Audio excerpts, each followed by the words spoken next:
ওগো আল্লাহ, ওগো মালিক, তুমি ছাড়া তো আমাদের আর কেউ নাই, তুমি ছাড়া তো আমার আর কেউ নাই।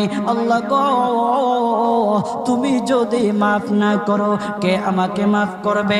তুমি যদি মাফ না করো কে আমাকে মাফ করবে? তুমি যদি আমাকে মাফ করো তাহলে তোমার কোনো দিকে কমবে না, তুমি যদি আমাকে মাফ না করো তোমার কোনো দিকে বাড়বে না।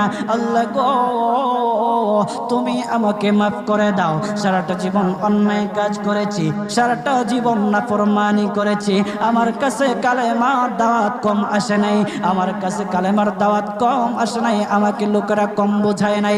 ওগো আল্লাহ, তুমি আমাকে মাফ করে দাও। মাফ না করলে কোথায় যাব, কার কাছে যাব? বাবা যখন মারে তখন মার কাছে আশ্রয় নেওয়া যায়, মা যখন প্রহার করে তখন বাবার কাছে